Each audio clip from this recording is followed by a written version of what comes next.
ॐ सहनाववतु सहनौ भुनक्तु सह वीर्यं करवावहै तेजस्विनावधीतमस्तु मा विद्विषावहै।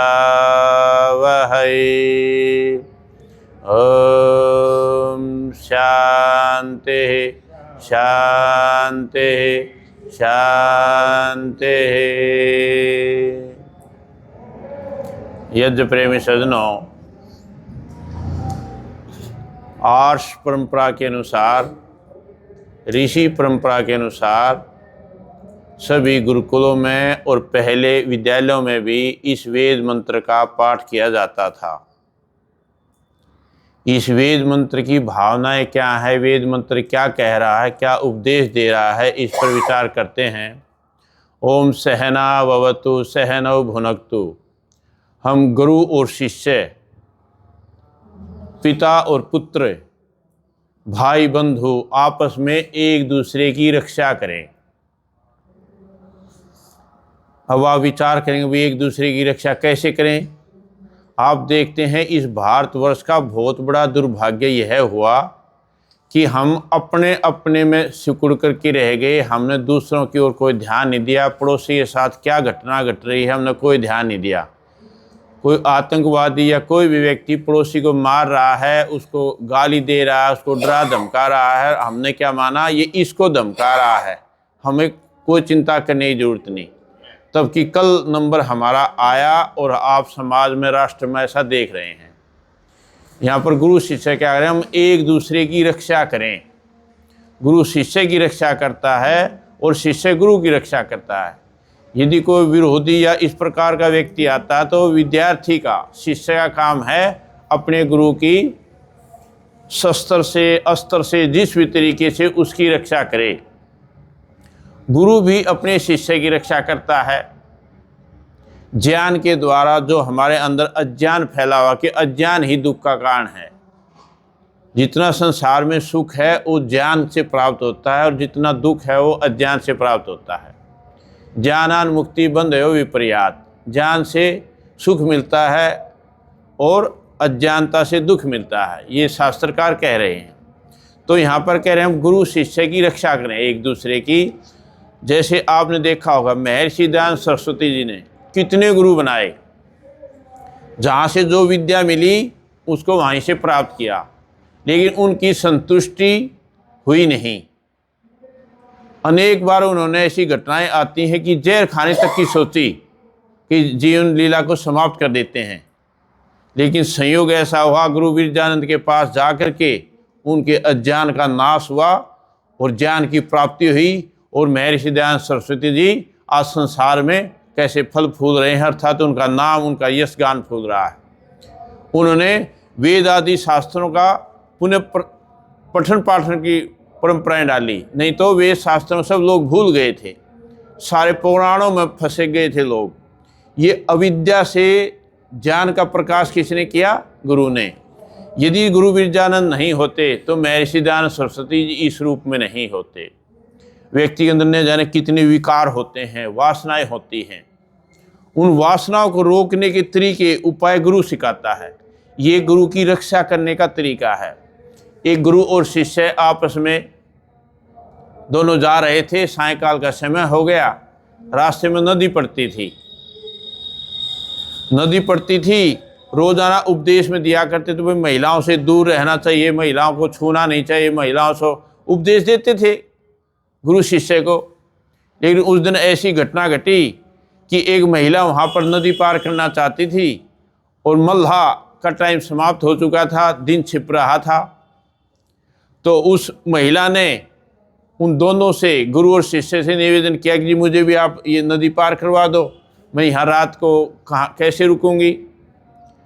तो वो गुरु ने कुछ नहीं सोचा और उसको सहारा दे करके उसको नदी पार करवा दिया। शिष्य के मन में चलती रही कि गुरु मुझे तो उपदेश देते थे और आप देखो इस महिला को अपने कंधे पे बैठा करके नदी को पार करवा दिया। 2-3 दिन हो गए, उसके मन में वही घूम रहा। गुरुजी ने महिला को छुआ, गुरुजी ने महिला को अपने ऊपर बैठाया, गुरुजी ने ऐसा किया। उसने आखिर में पूछ लिया कि गुरुजी आप मुझे तो उपदेश देते थे और आपने महिला को छुआ, ऐसा किया क्यों? अब तक तो उसी में घुसा हुआ है, तेरा मन तेरा विचार तो उसी में घुसा है। मुझे तो ध्यान भी नहीं है कि मैंने किसी को पार करवाया था। तो अपने मन पर इतना नियंत्रण होना चाहिए कि कोई काम कर भी दिया तो उसका बार बार चिंतन मनन नहीं। यदि उस पर चिंतन मनन करेंगे तो हम उसी गर्त में गिरेंगे। श्रद्धेय आचार्य बलदेव जी हमें जब गुरुकुल कालवा में अध्ययन करते थे, जब कहा करते थे कि जब दूसरों की बुराइयों पर चिंतन करना शुरू करो, दूसरों की बुराई देखना शुरू कर दोगे, वही बुराइयां आपके अंदर आ जाएंगी। और ऐसा देखने को मिला।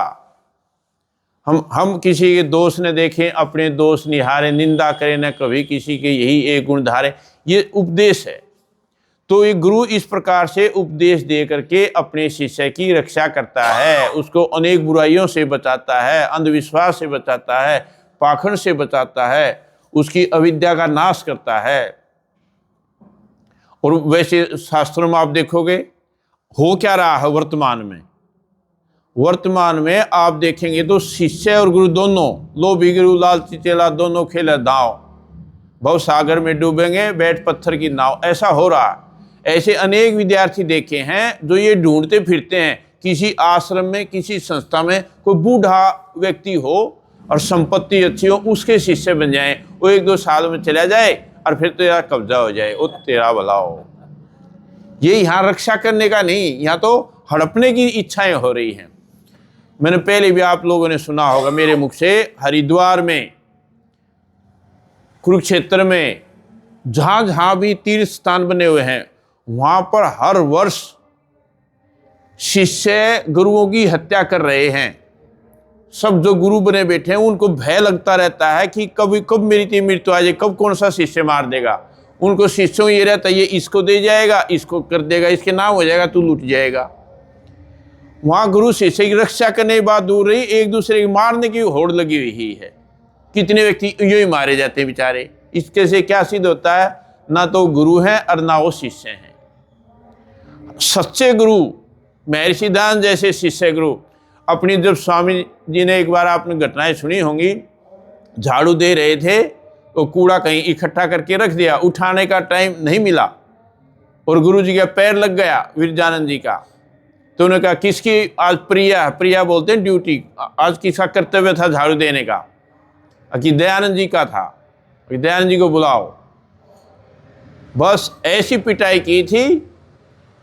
बताते हैं स्वामी दयानंद जी कभी कभी कोई घटना, कोई विषय आ जाता था गुरु शिष्य का, तो उस घाव को दिखाते थे, उस चोट को, निशान को दिखाते थे कि ये मेरे गुरु का प्रसाद है। कहाँ तो इस प्रकार के गुरु और शिष्य, ये कहाँ परंपराएं थी? वेद की। जब तक इस देश में वेद का पठन पाठन होता रहा तब तक महर्षि दयानंद जैसे शिष्य और गुरु विरजानंद जैसे गुरु मिलते रहे। जब से वेद का पठन पाठन बंद हुआ तब से सारा का सारा उल्टा काम शुरू हो गया। इसलिए वेद कह रहा है, उपदेश दे रहे हैं, और महर्षि दयानंद जी ने भी कहा कि वेदों की ओर लौटो।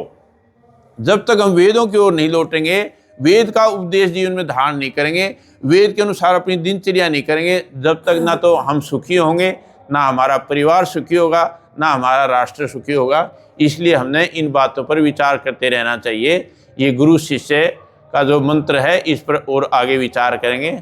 आज का इतना ही। इति ओम।